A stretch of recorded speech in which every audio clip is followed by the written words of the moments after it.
Good afternoon. Our city enterprise has been exploring a number of different options as to how we incorporate a vision for a comprehensive approach to community safety.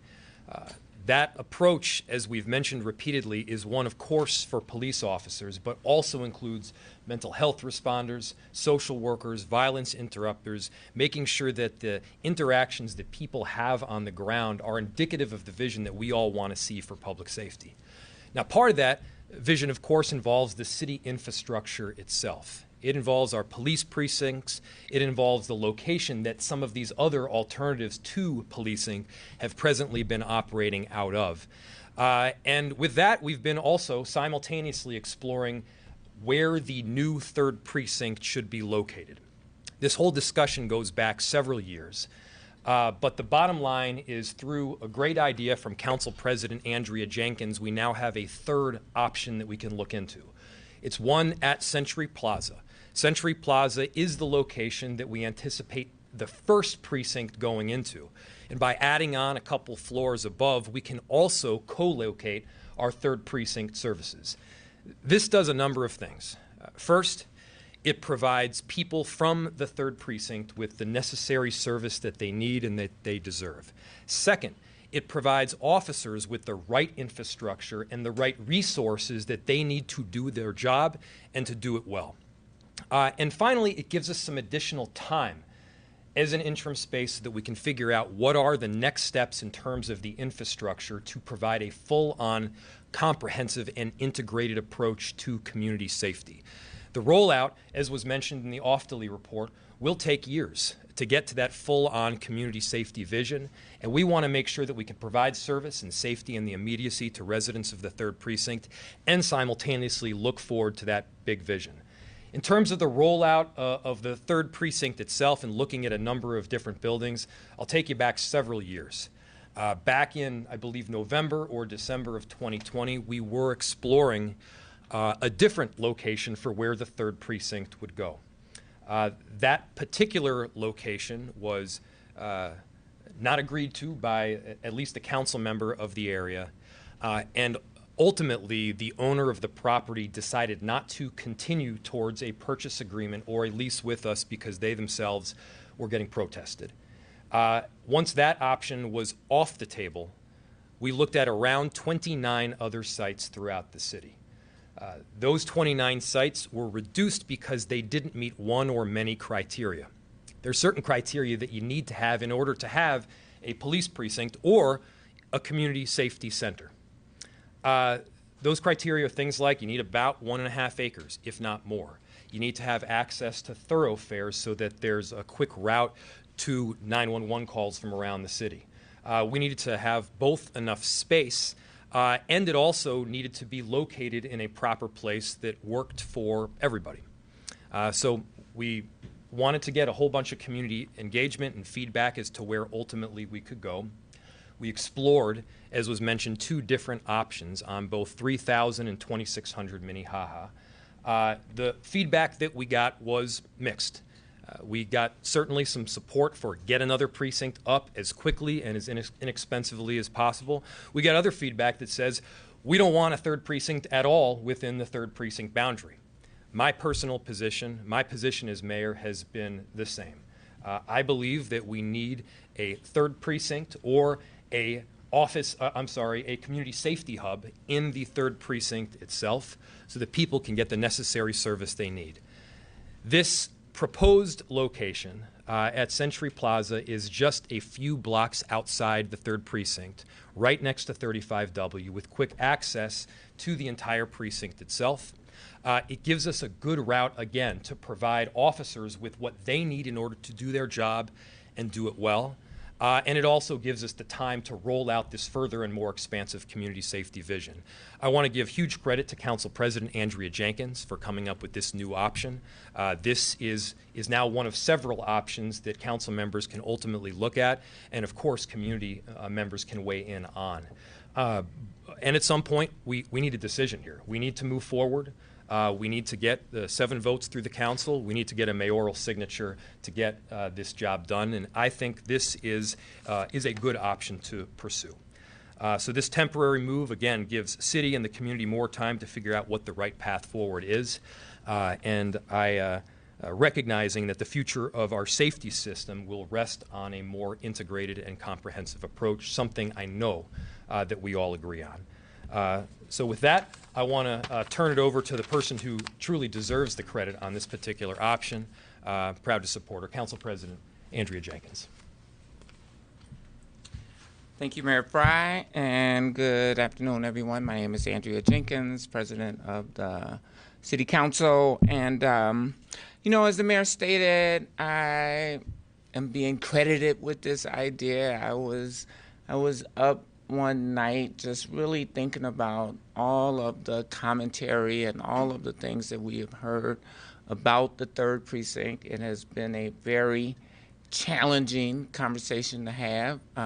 That site has created a lot of trauma, a lot of consternation for a lot of people, and yet we still have a deep concern about the public safety in the area, in the community, and how do we address those concerns. And, you know, we were talking about moving the First Precinct into this large building, Century Plaza, and it sits almost right on the border of the Third Precinct. And so my thought was, if we have this First Precinct moving into this building, why can't we really co-locate the Third Precinct there while we work with community to try to hear and understand what are the real issues and concerns about the current site, about alternative sites, and really try to come to some consensus that we haven't been able to come to up to this point.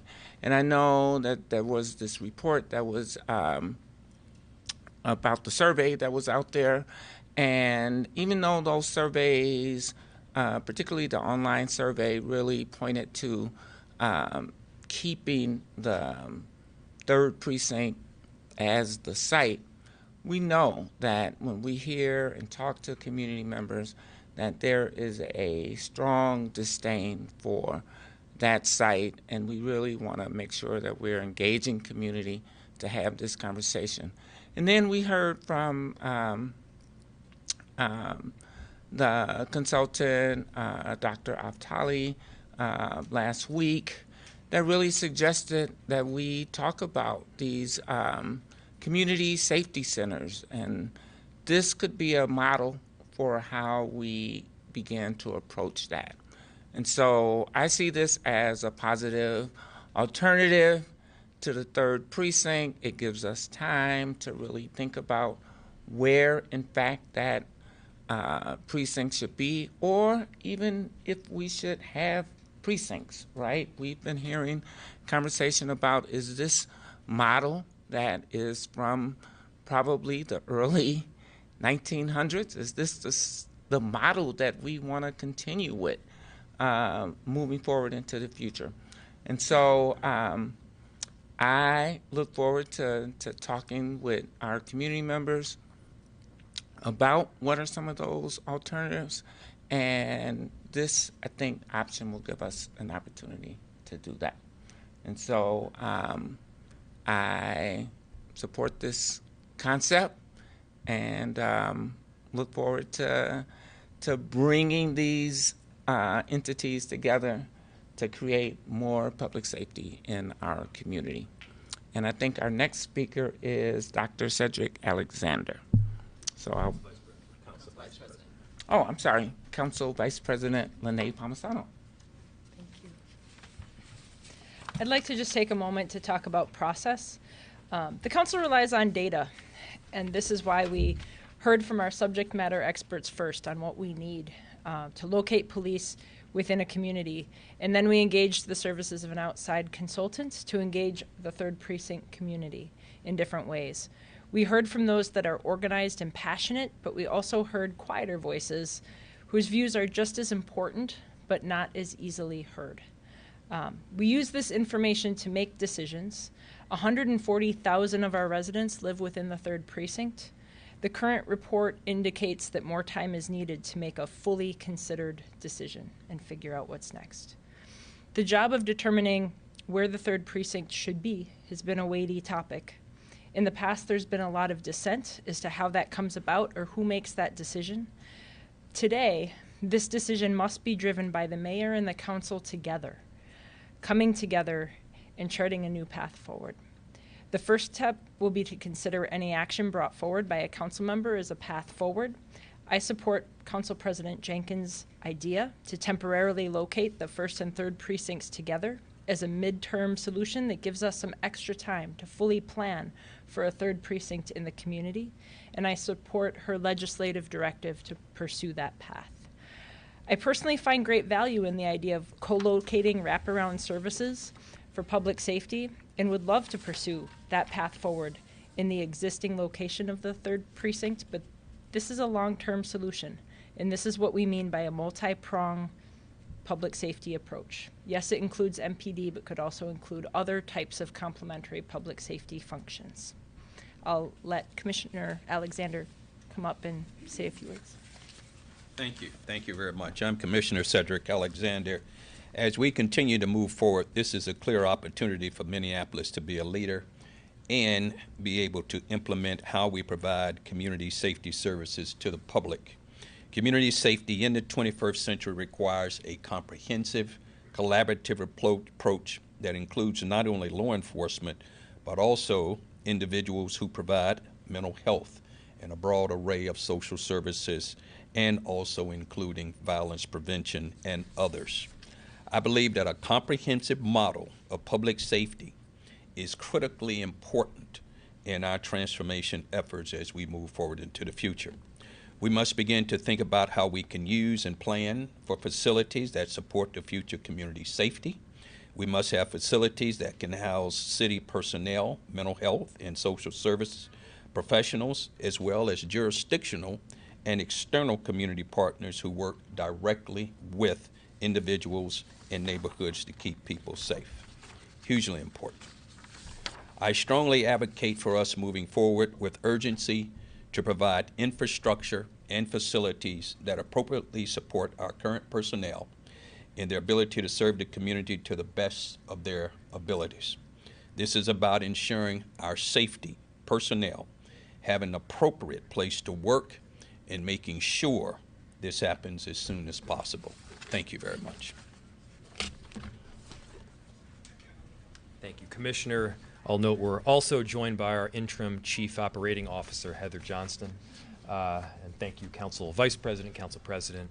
And with that, I'll open it to questions. So, let's go back. It's been 2 years now since this most recent iteration came down and narrowed it to 2 sites. And now you're saying, scrap that.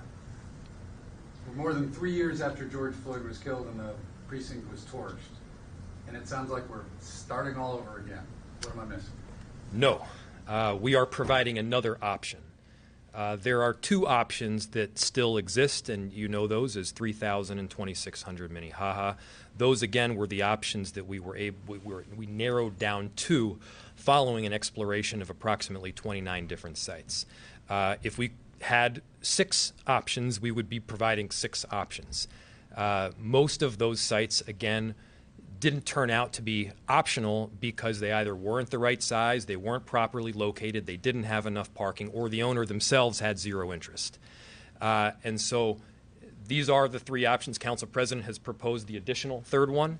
And I've said all along, and I continue to say, we need a 3rd precinct and or a community safety hub within the 3rd precinct. I think that's important for the residents, that they get the necessary service that they deserve. This new option that has been put on the table meets the criteria. So will all 3 of these options be presented to council then? The council will, of course, have those 3 options on the table if they decide to make a choice. This, of course, is one of them. It was mentioned that in the survey of the respondents, at least it was like 2/3 of people responded wanted to keep it in that that same spot. Do you not trust the survey results, or do you feel that the results were not comprehensive enough to lead you to that decision? The survey and the engagement we've done, of course, is helpful and at the same time is inconclusive. If you look at the numbers themselves, of course, there are a number of people that said, yes, immediately, we need a new third precinct right now at the old location. That's the least expensive option, therefore move forward. Now, in the survey itself, some of those, the people that selected that old third precinct option, truly didn't want a third precinct anywhere in the third precinct if you read the commentary itself or if you joined one of the community safety listening sessions that were held. And so, I mean, Council President can probably answer more in extent if you like. But the direction that we're going now is to provide yet another option that Council is able to consider to ultimately get to a decision, which I think is what the residents of the third precinct deserve. And it gives us, in the interim, more time to plan out what a community safety hub or community safety center could look like. That's something that deserves some more exploration. We got the report from Antonio Aftali just the other day, and a component of that could be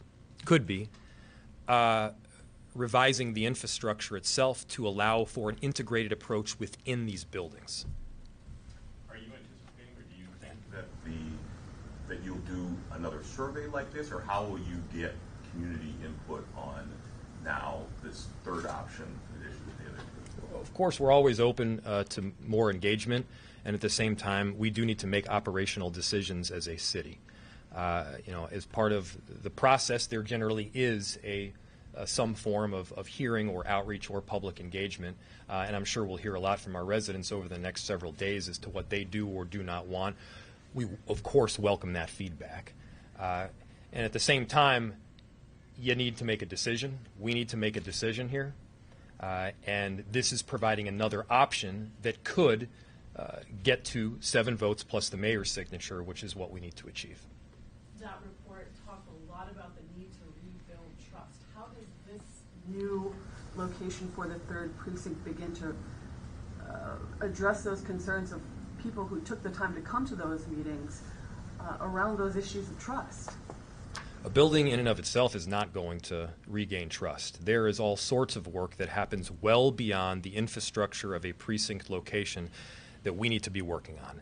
That's the work that is already underway through reform. That's the safety beyond policing that we're pushing right now through mental health responders. That's a potential consent decree that we will likely be entering in the very near future that will provide the necessary reform that we believe could generate the public trust. And so does a building accomplish it? No, of course not.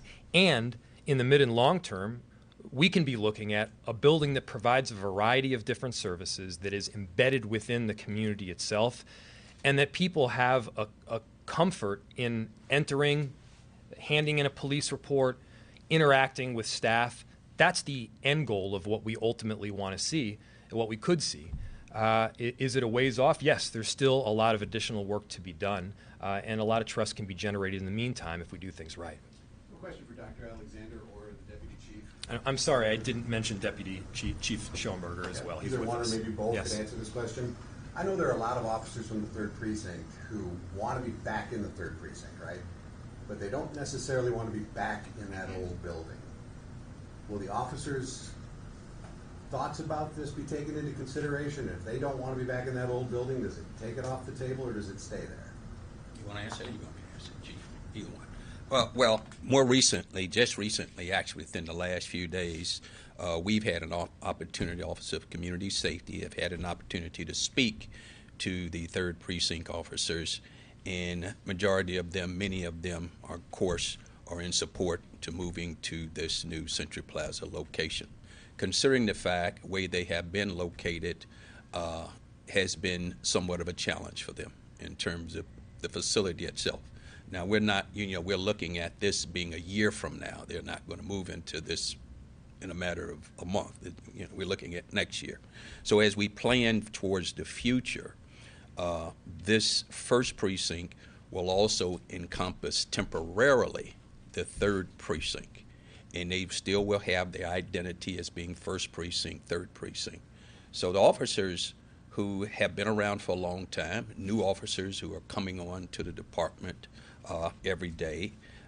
They acknowledge the fact that they look forward to move into the new Central Plaza. So we did not take that for granted whatsoever, but we know that it has been a long time that they've been away from the station that, of course, was torched 3 years ago. But in that as well, too, I believe many of them have come to terms with the fact it's time to move forward, and it is time for us to move forward.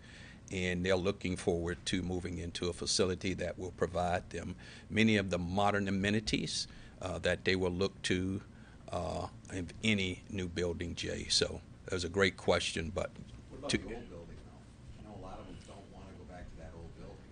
yeah. What about that and that feeling? Does it take that building off the table, or does that stay on the table as a possibility, even though a lot of officers don't want to go back there? Yeah, you know, there's always going to be, when you have had such a traumatic event as what you had in 2020, where a great deal of emotions, people's histories and their careers and memories are tied to having been in that building. But here again, you hear a community that is trying to move forward. You're hearing officers that are trying to move forward. So you're always going to have that. Everybody is going to be somewhat in different places. We know that from the data, of course, that we have received. But I think as we continue to have these conversations, and the mayor has been very clear about that, having these conversations, making sure that community and officers' feedback play into the calculus of all of this that we're doing. I think it's going to be hugely important for all of us to reach some consensus of where we need to go to next. And I think that's what you're hearing a lot of here today, because a lot of this is going to be very positive in terms of how we move forward. And I think it's going to have a positive effect on this community overall. But great question, Jay. Thank you. One of the biggest justifications by your staff members at these listening sessions for keeping the Third Precinct in the geographical boundaries was the hampered response times coming from downtown. How does this move the needle on that, this third option? Well, I'll let our deputy chief speak to the presence of the response times themselves. But I will say, one, the proposed location at Century Plaza for co-location is right on the border, just a few blocks away. Two, it's right next to 35W, which of course stretches our whole city. And so there's the potential to get from point A to point B fast in that matter. And third, as our commissioner and deputy chiefs can point out, it's not as if they get the call from dispatch and they're just sitting at the precinct itself. They're likely driving around in the precinct, hopefully closer to where the call is. And so, and again, they can feel free to correct me if I'm wrong, one of the primary reasons to have a third precinct in the vicinity is to provide service to constituents that goes beyond simple dispatch time. It's to have people be able to engage with the officers as they're, or right after they've organized themselves. It's making sure that they can drop off a police report or come by and ask a question.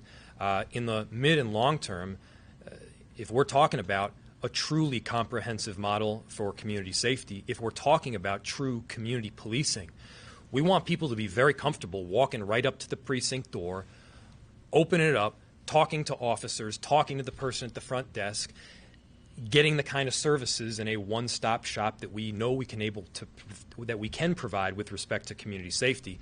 That's what the mid and long-term goal would look like. Clearly, we got a lot of work in order to get there. Do you have anything else to add there, Deputy Chief, as far as the dispatch times? Sure. So your question was, how does it move the needle? The new facility would be closer to the third precinct. It's within 4 blocks. We don't believe that response time is going to be impacted differently from that facility versus if it were at, say, Lake and Snelling, where it was currently. So this does move the needle in that we're closer to the precinct. Being close to 35W is going to be incredibly convenient to get to the furthest parts of the precinct. So it should be a better response time than what we currently have. We have time for 2 more questions. What's the cost comparison in terms of the what this proposed one is versus keeping the one or moving down the street? We're currently looking into that. We're not looking at this as an option that's just for cost savings, and so we do anticipate that it will still be a cost, a significant cost, and so we have to look into that and do a little more research. So. What's the timeline? The timeline for this alternative location, currently we're working with to relocate the First Precinct staff. Third Precinct staff, if the council and mayor decided to move in that direction, would likely be relocated a little over a year from now, so probably in the winter. I'm sorry, when would the First Precinct staff be relocated? First Precinct, currently we're looking at next year, sort of next July of 2024, and so it'd be a little after that when we would have the Third Precinct folks in there, so probably that following winter, so winter of 2024 or 2025. Council President Jenkins, what's the council's timeline on this, and can you take me through how this is going to work? And that's the last question. So tomorrow I will be presenting a legislative directive to allow our staff to really explore this option, to help us come up with some numbers, make sure that we are kind of understanding response times, etc. So that is the process that will be going down, and then we'll get that information back probably sometime in the fall, early fall, September, and then we'll be moving forward from there. Thank you. All right, thanks everybody.